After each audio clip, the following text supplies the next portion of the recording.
তাকওয়া কি জিনিসের নাম? তাকওয়া হয়েছে অন্তরের একটা অবস্থা। কিরকম অবস্থা? যে তাকওয়া অন্তরের মধ্যে আল্লাহর ভয় এইভাবে জন্ম নেওয়া যে সবসময় আল্লাহর ভয় অন্তরের মধ্যে বিদ্যমান থাকা, যে ভয়ের জন্য মানুষ কোনো খারাপ কাজ করতে পারে না আর আল্লাহর আদেশকে লঙ্ঘন করতে পারে না, কোনো খারাপ কাজও করতে পারে না, আল্লাহর কোনো আদেশকেও লঙ্ঘন করতে পারে না। এই অবস্থাটার নাম হয়েছে তাকওয়া। আর এইটা অর্জিত হয় অন্তরের মধ্যে। অন্তরের মধ্যে এই জিনিসটা সৃষ্টি হয়, অর্জিত হয়। তাকওয়ারই সাথে মিল রাখা বস্তু একটা, সেটাকে বলা হয় নিসবত। আমাদের তাসাউফের ভাষায় বলে সাহেবে নিসবত বুজুর্গ, অর্থাৎ যে বুজুর্গ নিসবত হাসিল করছে তার নিসবত হাসিল হয়েছে, সাহেবে নিসবত বুজুর্গ বলে। নিসবত কি জিনিস? নিসবত হয়েছে একটা সম্পর্ক, আল্লাহর সাথে অদৃশ্য একটা সম্পর্ক। এই সম্পর্ককে নিসবত বলা হয়। এরকম সম্পর্ক প্রেমিক ও প্রেমাস্পদের মধ্যে যে একটা সম্পর্ক সৃষ্টি হয়, যে সম্পর্কের জন্য সর্বদা প্রেমিকের দৃষ্টির সামনে প্রেমাস্পদ থাকে, একা বসে থাকে তখনও তার দৃষ্টির সামনে থাকে, কাজকর্ম করে তখনও তার দৃষ্টির সামনে থাকে, অন্যের সাথে কথাবার্তা বলে তখনও তার দৃষ্টির সামনে থাকে, তার গোচরে থাকে, সবসময় তার দৃষ্টির সামনে, তার ধ্যানে, তার কল্পনার মধ্যে থাকে প্রেমাস্পদ। এই যে প্রেমাস্পদের সাথে প্রেমিকের যে একটা গভীর সম্পর্ক সৃষ্টি হয়ে যায়, যে সম্পর্কের জন্য প্রেমাস্পদকে ভুলতে পারে না, কোনো মতেই ভুলতে পারে না। যত কাজের মধ্যেই আছে, কিন্তু তার অন্তরটা প্রেমাস্পদের সহিত সংলগ্ন হয়ে রয়েছে, প্রেমাস্পদের সহিত জড়িত হয়ে রয়েছে। তার কল্পনা, তার জল্পনা, তার ধ্যান, তারই খেয়াল, তার চোখে চোখে ভাসে, চোখে চোখে ভাসে, শয়নে স্বপনে সবসময় তার সামনে, তার গোচরে থাকে। দৈহিকভাবে যদিও অনেক দূরে, কিন্তু কাল্পনিকভাবে, আত্মিকভাবে, খেয়ালি জিন্দিগিতে সে নিকটেই থাকে সবসময়। এই যে একটা নিবিড় সম্পর্ক, এই সম্পর্কটাকে বলা হয় নিসবত। এইটা যদি আল্লাহর সাথে বান্দা অর্জন করতে পারে, আল্লাহর এই খেয়াল ধ্যানটা যদি অর্জন করতে পারে, আল্লাহর সাথে যদি তার অন্তর এইভাবে যুক্ত হয়ে যায়, যেমন প্রেমিকের অন্তর প্রেমাস্পদের প্রতি যুক্ত হয়ে যায়, আল্লাহর সাথে যুক্ত হয়ে গেলে সেই ব্যক্তিকে বলা হয় সাহেবে নিসবত বুজুর্গ। সেই ব্যক্তিকে বলা হয় সাহেবে নিসবত বুজুর্গ, অর্থাৎ আল্লাহর সাথে সম্পর্কশীল বুজুর্গ। আল্লাহর সাথে এ সম্পর্কিত হয়েছে, আল্লাহর সাথে এর কানেকশন হয়েছে, এর সম্পর্ক হয়েছে। এই যে নিসবত যেটা, এই নিসবত এইটা বহুত বড় দৌলত, বহুত বড় ধন, বিরাট বড় ধন। এইটার কথাই আল্লাহ রাসূল সাল্লাল্লাহু আলাইহি সাল্লাম বলছেন, কান্নাকা তারাহ ফাইল্লাম তাকুন তারাহ ফাইন্নাহু ইয়ারাক। তুমি আল্লাহর ইবাদত করবে এইভাবে যেন তুমি আল্লাহকে দেখছো। অর্থাৎ সত্যি সত্যি যদি তুমি আল্লাহকে দেখতে, আর আল্লাহকে দেখে যদি তাকে সেজদা করতে, তোমার যে অবস্থাটা হতো সেই অবস্থাটা যেন হয়, না দেখেই যেন সেই অবস্থাটা হয়। যদি এই অবস্থাটা অর্জন করতে না পারো, অন্তত পক্ষে এই অবস্থাটা তো থাকতেই হবে যে আল্লাহ আমাকে দেখছেন। আল্লাহ আমাকে দেখছেন। যদি সত্যি সত্যি তুমি জানতে পারো, তুমি অবগত হও যে মালিক আমাকে দেখছেন, তাহলে তুমি কি পরিমাণ সংযত হবে, কি পরিমাণ সতর্ক হবে, তোমার অবস্থা কতটুকু পরিবর্তন ঘটবে, সেই অবস্থাটা যেন অনবরত তোমার মধ্যে বিদ্যমান থাকে, এইটা অন্তত পক্ষে থাকতে হবে। তাহলে এই দুইটা স্তর, একটা উচ্চ স্তরের তাসাউফ আর একটা নিম্ন স্তরের তাসাউফ। এই দ্বিতীয়টা হলো দ্বিতীয় পর্যায়ের নিম্ন স্তরের। এটা যেমন এখানে আপনারা হাসি তামসা করছেন, খেলাধুলা করছেন, এখানে ঠাট্টা বিদ্রুপ বিভিন্ন প্রকারে মজা করছেন। ইতিমধ্যে হঠাৎ একজনে বলল যে ওই যে আমাদের মালিক দেখছেন। যখন শুনলেন যে উনি দেখছেন, তখন আপনার অবস্থাটা কি হবে? মালিক দেখছেন, জেলার দেখছেন, মন্ত্রী দেখছেন, বা ওসি দেখছেন, আমার উপরকার কর্মচারী, আমার ঊর্ধ্বতন কর্মচারী যারা, তারা দেখছেন, আপনার কি অবস্থা হবে? আপনার মধ্যে একটা পরিবর্তন ঘটবে। আপনি সংযত হবেন, কথা বলবেন, হাসবেন, তামসা করবেন, মজা করবেন, ঠাট্টা করবেন, বিদ্রুপ করবেন, কিন্তু সংযত হয়ে। সব কিছু আপনার সংযত হয়ে যাবে। তাহলে একজন মানুষের খবরে যখন আপনি সংযত হন, মালিক যে দেখছে, মালিক দেখছে, মালিক বাদ দেন, কোনো লোক দেখছে, আপনি আপনার স্ত্রীকে নিয়ে হাসি তামসা করছেন, ইতিমধ্যে জানলেন যে বেড়ার ফাঁক দিয়ে বা খিড়কি খোলা রয়েছে, ওখান দিয়ে যে লোকেরা দেখছে, আপনি সাথে সাথে কিছু না কিছু সংযত হয়ে যাবেন।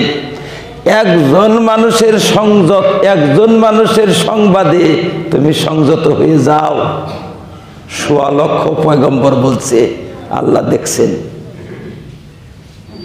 তুমি চলছ, কথা বলছো, তুমি খাচ্ছ, তুমি হাঁটছ, তুমি লেনদেন করছো, বেচা কিনা করছো, তুমি ধোঁকা দিচ্ছ, চুরি করছ, তুমি নাপাক অবস্থায় থাকছ, তুমি উলঙ্গ অবস্থায় থাকছ, তুমি কি করছো, অনবরত আল্লাহ রাব্বুল আলামিন তোমাকে দেখছেন। আর দেখছেন যে এই কথাটা কে সংবাদ দিছে? সাইয়্যিদুল আম্বিয়া, সাইয়্যিদুল মুরসালিন মুহাম্মাদুর রাসূল সাল্লাল্লাহু আলাইহি ওয়াসাল্লাম খবর দিছেন। শুধু তিনি একাই দেন নাই, স্বয়ং আল্লাহ রাব্বুল আলামিন পবিত্র কালামের মধ্যে বারবার বলছেন, আমি কিন্তু তোমাদেরকে অনবরতই দেখি। এমন কোনো মুহূর্ত, এমন কোনো সময়, এমন কোনো ক্ষণ নেই যখন তোমরা আমার দৃষ্টির অগোচরে থাকতে পারো, নেই। অনবরতই তোমরা আমার দৃষ্টির গোচরে থাকো, সব সময় আমি দেখি। আর একই সংবাদ দিয়েছেন লক্ষাধিক পয়গম্বরে, কিন্তু তোমাদের পরিবর্তন আসে না, তোমাদের মধ্যে কোনো হালতের পরিবর্তন হয় না। এই যে এইটার নাম হয়েছে ফিরাকি মাল এহসান। হে আল্লাহর রাসূল, এহসান কাকে বলে? পীর সাহেবকে ফিরাকি কাকে বলে? তাসাউফ কাকে বলে? হুজুর এক শব্দে বলছেন, কান্নাকা তারা, তুমি যেন খোদাকে দেখছ। এই দেখে যে আবাদত করবে, আবাদতের দ্বারা উদ্দেশ্য কি? সাধারণত আমাদের লোকেরা ভাবে আবাদতের দ্বারা উদ্দেশ্য নামাজ। যখন আমরা নামাজে দাঁড়াবো, আমরা যেন খোদাকে দেখছি, আর তাকে দেখে তাকে সেজদা করছি, তাকে রুকু করছি, এইটা অর্থ না। নামাজের মধ্যে তো অনেকেই আল্লাহকে দেখে, দেখে মানে প্রায় দেখছে, যেন দেখছে, এইরকম অবস্থা তো স্বাভাবিক। এটা তো অনেকের হয়ে থাকে।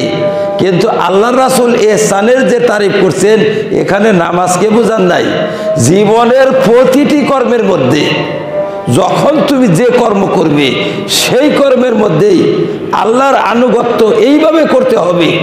ইবাদত হয়েছে আল্লাহর আনুগত্য, এইভাবে তোমাকে করতে হবে যে আমি যা বলছি, যা করছি, যা ধরছি, যেদিকে পা ফেলছি, যা ঝগড়া করছি, বিবাদ করছি, প্রেম করছি, ভালোবাসছি, ঠাট্টা করছি, বিদ্রোহ করছি, যা করছি আমার মাবুদ কিন্তু দেখছেন। এই ধ্যানটা বিদ্যমান থাকতে হবে, এই ধ্যানটা অন্তরের মধ্যে মধ্যমূল থাকতে হবে সর্বদা, সব সময়।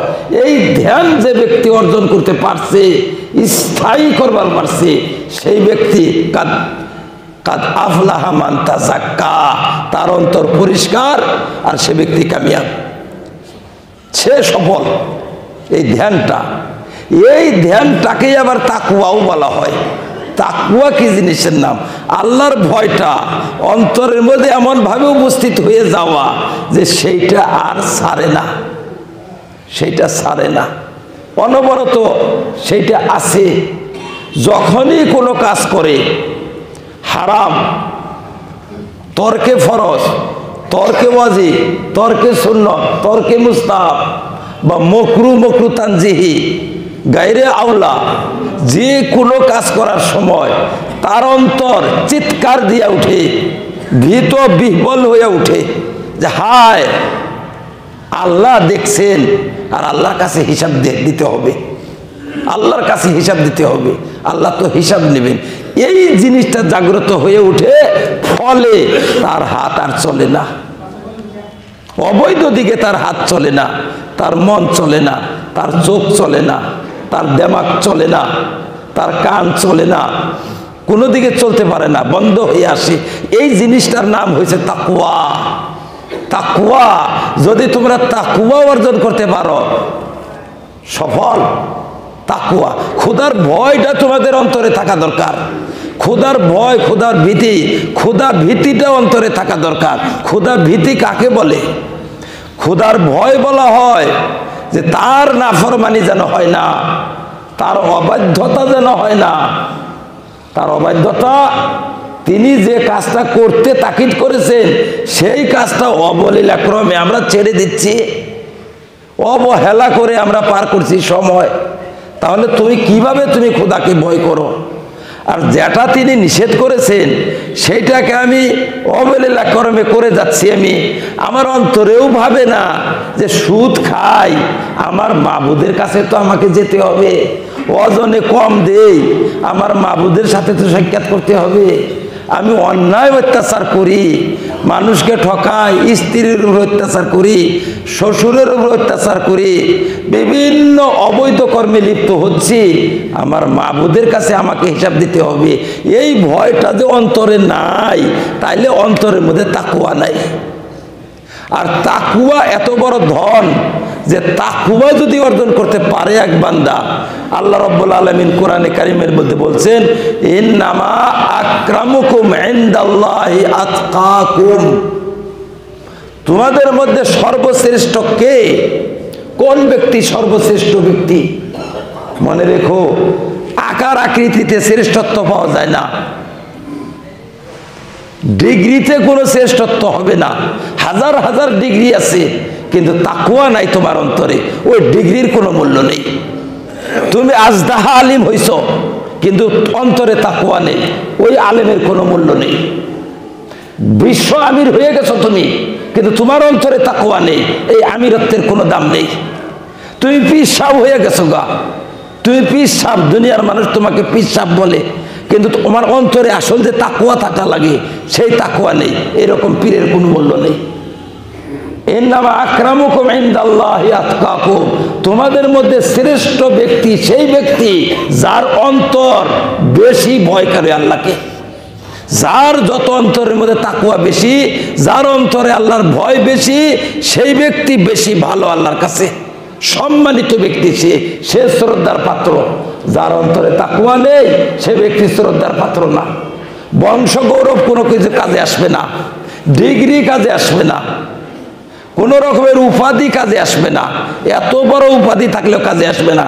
কাজে আসার বস্তু তাকওয়া, ক্ষুধা ভীতি, আল্লাহর ভয়, নিসবত, আল্লাহর তাল্লুক, আল্লাহর ভালোবাসা, আল্লাহর সম্পর্ক, আল্লাহর দূর নিবার টান, যে এই টানটা তোমাকে নাজাত দিবে। আল্লাহর দূর নিবার টান, কখন আল্লাহকে দেখবো, কখন আল্লাহর সামনে উপস্থিত হবো, কখন এই দুনিয়াকে দিকে যেতে পারবো, কখন আল্লাহর সাথে সাক্ষাৎ হবে, কখন আল্লাহর দরবারে উপস্থিত হবো, এই টান তোমাকে আসতে হবে। এই টান, এই যে টান, যে এই টানটা হইল আসল জিনিস তোমার। এই টানটা, এই নিসবত, আল্লাহর ভালোবাসার নিসবত, আল্লাহর ভয়। আল্লাহর ভয়, তাকওয়া, তাকওয়ার অনেকটা ভাগ আছে, তবে সাধারণত 3 ভাগে বিভক্ত করা হয় বেশি। 7 ভাগেও বিভক্ত করেছেন কিছু আলেমরা, আরও বেশি ভাগ করেছেন, তবে মোটামুটি ভাবে 3 ভাগ করলে সাধারণত বুঝে আসে মানুষের। প্রথম শ্রেণীর তাকওয়া যেটা, সেটা ফরজ। কোনো মানুষের মধ্যে যদি প্রথম শ্রেণীর তাকওয়া না থাকে, তাহলে সে ব্যক্তি চিরকালের জন্য জাহান্নামী হয়ে যাবে, সে জাহান্নাম থেকে মাপ পাবে না। প্রথম শ্রেণীর তাকওয়া আল্লাহর সাথে কুফর ও শিরিক থেকে আত্মরক্ষা করে চলা, কুফর শিরিক থেকে বেঁচে থাকা, কুফর শিরিক থেকে আত্মরক্ষা করা, এই তাকওয়া তো ফরজ তাকওয়া। এটা ফরজ। কুফর শিরিক, কুফর বলা হয় যে সমস্ত বস্তু ইসলামে ইমানের অন্তর্ভুক্ত গণ্য করা হয়েছে, সেই সমস্ত বস্তুর ভিতরে থেকে কোনো একটা বস্তুকে অস্বীকার করা বা বেয়াদবি করা, সেটাকে কুফর বলা হয়। শিরিক কাকে বলা হয়? যে সমস্ত গুণাগুণ আল্লাহর জন্যই বিশিষ্ট, সেই সমস্ত গুণাগুণের ভিতর থেকে কোনো একটি গুণাগুণকে মখলুককে দান করা, কোনো সৃষ্টিকে দান করা, এইটাকে বলা হয় শিরিক। অন্তত পক্ষে কুফর ও শিরিক থেকে নিজেকে বাঁচাতে হবে, নিজেকে রক্ষা করে চলতে হবে। এই পর্যায়ের তাকওয়া তো ফরজ। এই তাকওয়া যদি না হয়, তাহলে সে ব্যক্তি তো জান্নাতের আশাও করতে পারে না। অন্তত পক্ষে এতটুকু তাকওয়া একজন মুমিনের অন্তরে থাকতেই হবে। কুফর, কুফর বলা হয় ঈমানিয়াত যত আছে তার মধ্যে থেকে কোনো একটাকে অস্বীকার করলে বান্দা কাফির হয়ে যায়, আর সবটিকে স্বীকার করলে, সবটিকে শ্রদ্ধা করলে বান্দা মুমিন হয়। এক বালতি পানি বা একটা কাপড় পবিত্র হওয়ার জন্য সমস্ত নাপাক থেকে মুক্ত হওয়া জরুরি। পাক হওয়ার জন্য একটা কাপড় বা এক বালতি পানি পবিত্র হওয়ার জন্য সমস্ত নাপাকি থেকে মুক্ত হওয়া জরুরি। নাপাক হওয়ার জন্য সমস্ত নাপাকি বালতিতে বা কাপড়ে থাকা জরুরি না। যে কোনো একটা নাপাকি থাকলেই পানি নাপাক। ঠিক তেমন একজন মানুষ মুমিন হবার চাইলে সমস্ত কুফর শিরিক থেকে বেঁচে থাকাটা জরুরি। আর একজন মানুষ কাফের হওয়ার জন্য সমস্ত শিরিক কুফর জরুরি না। একটা ক্ষুদ্রতম একটা শিরিক বা কুফর যদি তার ভিতরে থাকে, তাও সে ব্যক্তি কাফের, সে ব্যক্তি কাফের। কাজেই ভাইরা, প্রথম স্তরের তাকওয়া যেটা, সেইটা তো অর্জন করতেই হবে একজন মুমিনকে। এই প্রথম স্তরের তাকওয়া যদি কোনো মানুষ অর্জন করতে পারে, তাহলে সেই ব্যক্তি অন্তত পক্ষে চিরস্থায়ী জাহান্নাম থেকে রক্ষা পাবে। চিরস্থায়ী জাহান্নাম ভোগ করতে হবে না, চিরস্থায়ী জাহান্নামী সে হবে না, চিরস্থায়ী জাহান্নামী হবে না। দুঃখ হলে আউয়ালি, সেটা আল্লাহর ইচ্ছা, হয়তো ভাগ্যক্রমে পেয়েও যেতে পারে, নাও পেতে পারে, কিন্তু চিরস্থায়ী জাহান্নামী হবে না যদি অন্তত পক্ষে প্রথম স্তরের তাকওয়া একজন মুমিন মুসলিম অর্জন করতে পারে। সেই তাকওয়াটা কি? সদাই চিন্তা করে চলতে হবে যে আমার দ্বারা যেন কোনো কুফরি কথা, কুফুরি ধ্যান ধারণা, কুফুরি আচরণ, কুফুরি ব্যবহার জানি না হয় আমার দ্বারায়। শিরকি আচরণ, শিরকি ব্যবহার, শিরকি কর্ম যেন আমার দ্বারাই না হয়। অন্তত পক্ষে এতটুকু ফরজ একজন মুমিনের জন্য। শিরকি, শিরিকের আলোচনা তো বহুত করি, কুফুরের আলোচনাও করি। কাজে কুফুর শিরিক যেন আমার ভিতরে অন্তত পক্ষে না থাকে। আর এই কথাটা আমি বহুবার বলি যে আপনারা যে কথাগুলো শুনেন সেই কথাগুলো আপনারা নিয়ে বাড়িতে পৌঁছাবেন, স্ত্রী, ছেলে মেয়ে, বন্ধু বান্ধবদের কাছেও পৌঁছাবেন। তাদের সাথে আলোচনা করবেন যে শিরিক কুফর থেকে বেঁচে না থাকলে একজন মুমিন জান্নাতি হবে না। অন্তত পক্ষে এই তাকওয়া তো থাকতেই হবে। দ্বিতীয় স্তরের তাকওয়া, দ্বিতীয় স্তরের তাকওয়া সমস্ত গুনাহ থেকে আত্মরক্ষা করা, সমস্ত পাপ থেকে, পাপ বলতেই পরিহার করা, পাপ বলতেই ছেড়ে দেওয়া। কোনো পাপ করা যাবে না, কোনো গুনাহ করা যাবে না। সে গুনাহটা কার্যমূলক হোক বা বর্জনমূলক গুনাহ হোক, কোনো গুনাহ করা যাবে না। যেমন নামাজ বর্জন করা গুনাহ, সুদ বরণ করা গুনাহ, বরণমূলক হোক বা বর্জনমূলক হোক, কোনো পাপ করা যাবে না। সমস্ত পাপ থেকে নিজেকে রক্ষা করা, নিজেকে বাঁচিয়ে রাখা, এইটা হচ্ছে দ্বিতীয় পর্যায়ের তাকওয়া। এই তাকওয়া যদি কোনো মানুষ অর্জন করতে পারে তাহলে ইনশাআল্লাহ ইনশাআল্লাহ সে ব্যক্তি ডাইরেক্ট বেহেশতবাসী হয়ে যাবে, সরাসরি সে ব্যক্তি বেহেশতবাসী হয়ে যাবে। এখন প্রশ্ন হচ্ছে যে কোনো মানুষ কি সব গুনাহ থেকে বাঁচতে পারে? সব গুনাহ থেকে কি আত্মরক্ষা করতে পারে? ভাইরা, গুনাহ মানুষের হয়ে যেতে পারে, কিন্তু তওবা যদি করে, সাথে সাথে যদি তওবা করে তাহলে সে ব্যক্তি গুনাহমুক্ত হয়ে যায়। আপনাকে তওবা করতে হবে। তওবা করেন। আজকে আপনি শুনছেন যে আমি সুদ খাই, এই সুদ খাওয়া অবস্থায় যদি আমি মারা যাই কি অবস্থাটা হবে? কাজে আজকেই আমি তওবা করে নেই, সুদের টাকা আমি আর নিব না। ঘুষ খাই, আমি মানুষের কে ঠকাই, যে যে পাপের মধ্যে লিপ্ত আছি আমরা সেই পাপটাকে এক্ষুনি ছেড়ে দেই, এক্ষুনি তওবা করি। তওবা করার পর কান্নাহু লাম ইয়াজনাব, তওবা করার পর বান্দা এরকম হয়ে যায় সেজন্য আদৌ পাপ করে নাই। আল্লাহ এরকম করে দেন। আর তাইবু মিনাজ জামবি কামাল্লা জামবালাহু, গুনাহ থেকে যখন বান্দা তওবা করে, তওবা করার পর এমন পাক হয়ে যায়, এমন ছাপ হয়ে যায় সে যেন আদৌ কোনো পাপই করেনি, এরকম ছাপ হয়ে যায়। কাজেই ভাইরা, আল্লাহ পাক আমাদের জন্য দ্বার উন্মুক্ত করে রেখেছেন। কি দ্বার? পাপ হয়ে গেছে, তওবা করো। আজকে তওবা করো।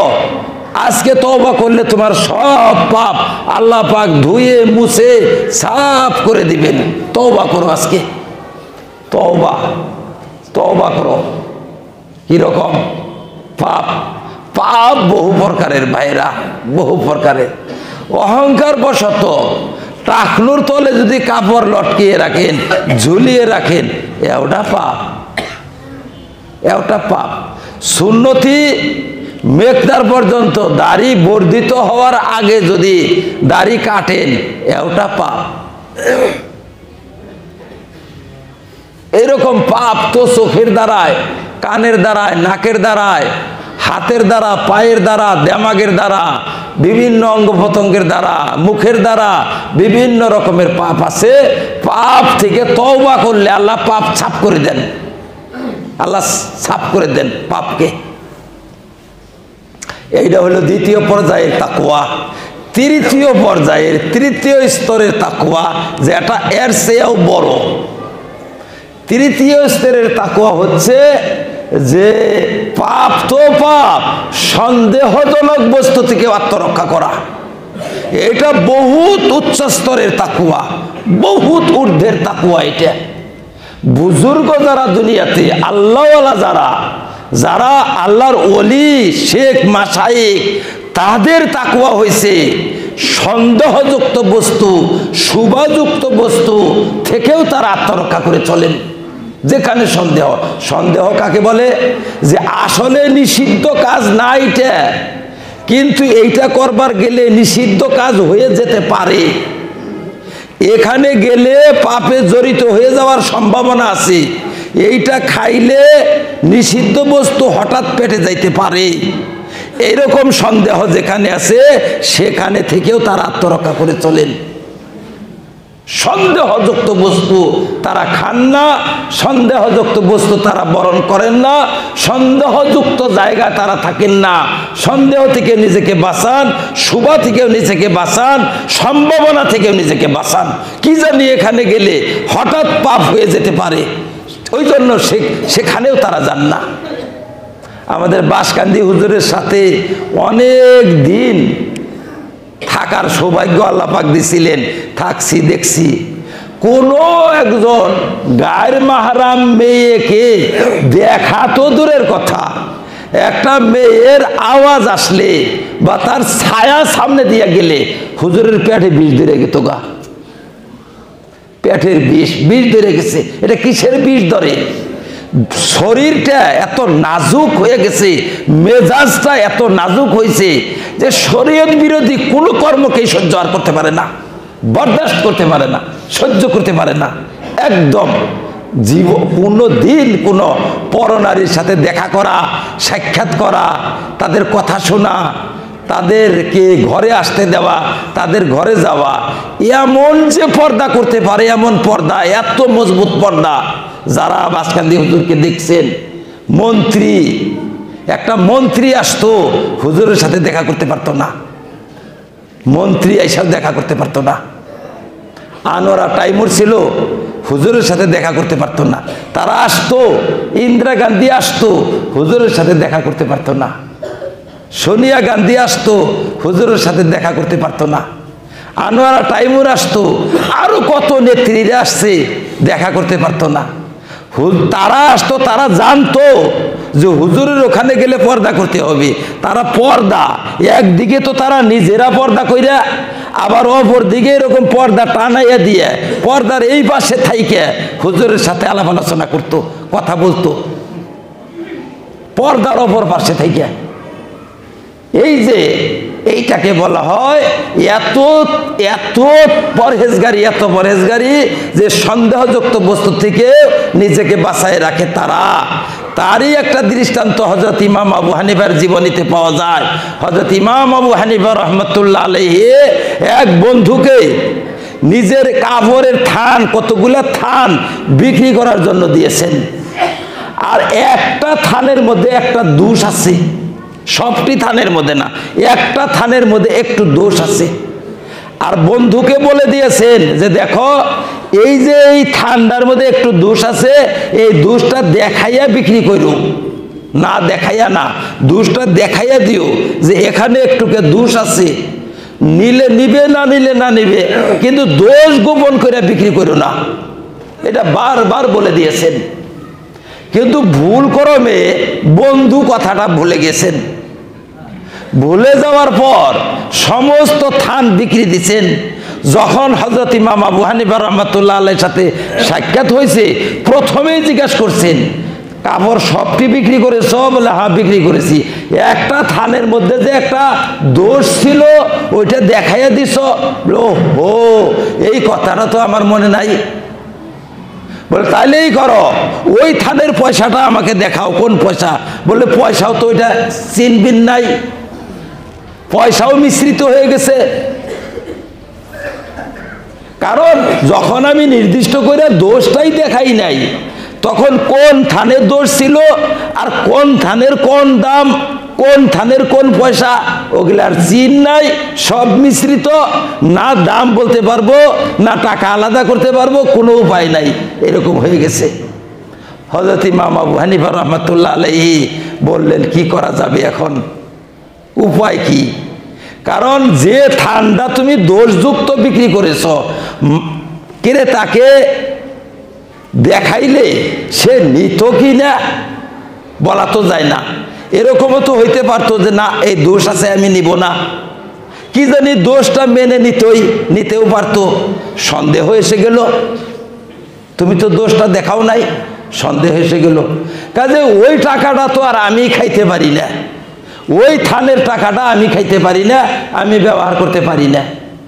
প্রশ্ন হইল যে ওই টাকাটা তো চিন নাই, এখন প্রত্যেক টাকার মধ্যে সন্দেহ এসে গেল, প্রত্যেক টাকার মধ্যে প্রত্যেক পয়সার মধ্যে সন্দেহ।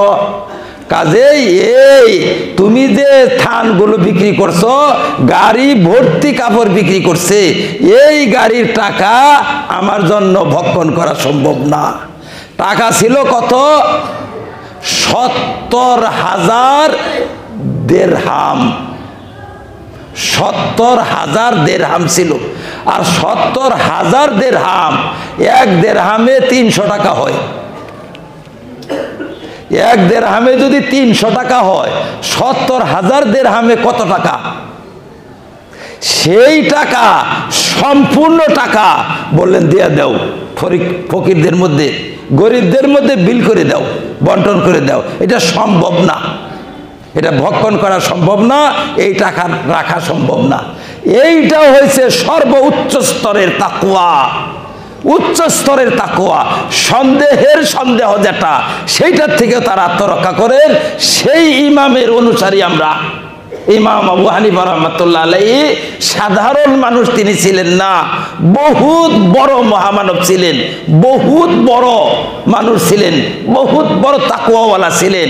সেই তাকওয়াওয়ালা ইমামের অনুসারী আল্লাহ তাআলা আমাদেরকে বানাইছেন। তারির উদ্ভাবনী মসলা মাসাইল, তারির দিক নির্দেশনা হিসাবে আমরা শরীয়তের উপর আমল করি, তার মসলার উপরে না। দিক নির্দেশনা তার, আমল করি কোরআনের উপর, আমল করি হাদিসের উপর। অর্থাৎ কোরআন হাদিসের ব্যাখ্যা বিশ্লেষণ এইরকম মহামানবরা করেছেন, তাদের ব্যাখ্যার আলোকে আমরা কোরআন ও হাদিসের উপর আমল করি। সেই ইমামের তাকওয়া আমরা একটা ঘটনাতে অনুমান করতে পারি। আরও তার জীবনে তাকওয়ার কথা আছে। একদিন প্রখর রৌদ্রের মধ্যে তিনি দাঁড়াইয়া রয়েছেন, প্রখর রৌদ্রের মধ্যে, কাঠ ফাটা রোদ। আর ওই সমস্ত দেশের রোদের খবর তারা জানে যারা একবার হজ করবার গেছে। মসজিদের এই পাশে থেকে ওই পাশে আপনি যাবার পারবেন না, স্যান্ডেল না পিনতে পারবেন না যাবার। শুধুমাত্র এত বড় না, এইখান থেকে এই পাশের এতখানি জায়গাও যাইতে পারবেন না স্যান্ডেল খুলে, আপনার পাও ঠোয়া উঠে যাবে, গা ঠোসা, বড় বড় ঠোসা উঠে যাবে, এত গরম। সেই গরমের মধ্যে উনি একারের কাঠ ফাটা রৌদ্রের মধ্যে দাঁড়িয়ে রয়েছেন। একজনে জিজ্ঞাসা করছে যে হুজুর আপনি দাঁড়িয়ে রয়েছেন, পাশেই তো ছায়া আছে, এখানে এই ছায়ার মধ্যে যাইতে পারেন, আর বসারও জায়গা আছে, আপনি বসতেও পারেন। এই রৌদ্রের মধ্যে একারে অগ্নিময় রোদ, যেটা অগ্নিসম রৌদ্রের মধ্যে আপনি দাঁড়িয়ে আছেন। হযরত ইমাম বললেন, বাবা এই লোকটাকে আমি টাকা কর্জ দিচ্ছি, এখন আমার সন্দেহ হয় তার গাছের ছায়ায় দাঁড়াইলে আবার সুদ হইয়া যাবে নাকি, তার বেঞ্চে বসলে আবার সুদ হয়ে যাবে নাকি। ওই জন্য আমি রোদ্রেই দাঁড়িয়ে রয়েছি, এই সন্দেহ। আমার কাছ থেকে উনি টাকা কর্জ নিচ্ছে, এই টাকা কর্জ দিচ্ছি আমি, ওই জন্য আমি ওনার ছায়ায় আর ওনার বেঞ্চে আমি বসছি না। এই এরা হলো সর্বোচ্চের তাকওয়া। এগুলা তাকওয়া অর্জন করে গেছেন আমাদের মনীষীরা, মহামনীষী মহামানবরা, এগুলো অর্জন করে গেছে। কাজেই ভাই কথা শেষ যে তাকওয়া মূলধন, তাকওয়া অন্তরের মধ্যে অর্জন হইতে হবে। আর এইটা কখন? প্রত্যেকটা কাজের মধ্যে, প্রত্যেকটা কাজের মধ্যে, শুধু নামাজের মধ্যে না। আল্লাহ পাক আমাদেরকে যথাযথ তাকওয়া অর্জন করার তৌফিক দান করুন।